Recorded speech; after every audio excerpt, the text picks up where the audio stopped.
एक सेट ए दे रखा है, number of possible functions F A to A such that F of M into N is equal to F M into F N for every M N belongs to A. अब यहां पे अगर हम देखें तो इसको देख के हम कुछ ये कह सकते हैं कि शायद कोई फंक्शन हमारे दिमाग में आए जो इस रिलेशन को सेटिस्फाई करता हो, बट उस तरह से हम नहीं जाएंगे क्योंकि यहां पे जो फंक्शन का जो डोमेन है उसमें सिर्फ कुछ एलिमेंट्स हैं, मतलब डिस्क्रीट फंक्शन है। तो मैं फंक्शन अज्यूम करके या ऐसा फंक्शन जो इसको सेटिस्फाई करके काम नहीं चला सकता, मुझे थोड़ा इसमें मैपिंग का ध्यान रखना पड़ेगा। तो अब देखो, क्योंकि मुझे F of M into N F M into F N के दिख रहा है इक्वल, तो एफ ऑफ एम एन का मतलब ऐसा इनपुट जिसके फैक्टर्स बन सकते हैं उसको ध्यान से देखना है। तो 1 फैक्टर नहीं बनेंगे, 2, 3, 5, 8 और 9 फैक्टराइज हो सकता है।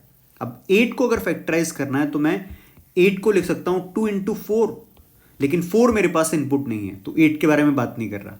9 को क्या लिखा जा सकता है, 9 को लिख सकता हूं मैं 3 इंटू 3। ठीक है। अच्छा, एक और बात, अगर मैं ध्यान से देखूं तो किसी भी नंबर को, जैसे मैंने लिखा एफ ऑफ 2, तो एफ ऑफ 2 को क्या लिखा जा सकता है, एफ ऑफ 2 इंटू 1, जो कि बन जाएगा F2 इंटू F1। इस तरह से किसी भी नंबर को 2 इंटू 1 या 3 इंटू 1 करके लिख दोगे। अगर 2 है तो 2 इंटू 1, 3 है तो 3 इंटू 1, तो इस तरह से ब्रेक कर सकते हो। तो एक बात तो समझ में आ गई है कि अगर F2 इंटू F1 के इक्वल है तो एक चीज बिल्कुल क्लियर है कि F ऑफ 1 पक्का क्या होगा, 1 होगा। एक चीज तो यहां से फिक्स होगी। अब दूसरा, हम जो फैक्टर्स की बात कर रहे थे कि 9 कितना है, 3 इंटू 3 है। तो अगर मैं यहां से लिखूं F of 9 is equal to F of 3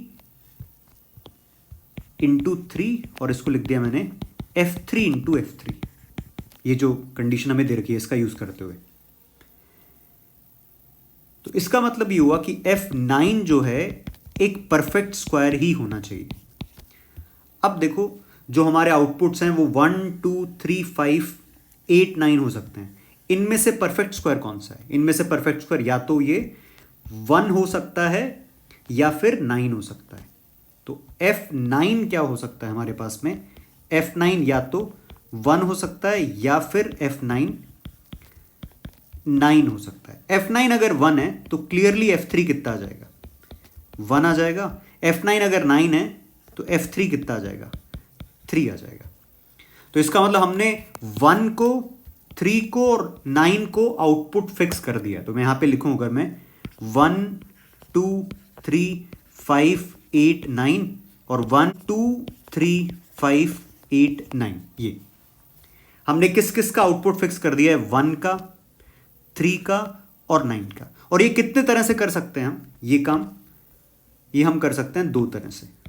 ठीक है, मतलब 1, 3, 9 को वैल्यूज हम 2 तरह से देख सकते हैं। एक तो केस कब, 1 तो 1 से कनेक्ट होगा, इसमें तो कोई डाउट ही नहीं है। 3 या तो कनेक्ट होगा 1 से और फिर 9 भी 1 से कनेक्ट होगा, और 3 या फिर कनेक्ट होगा 3 से और फिर F9 मतलब 9। तो 2 तरह से हमने इन 3 को वैल्यूज दे दी है।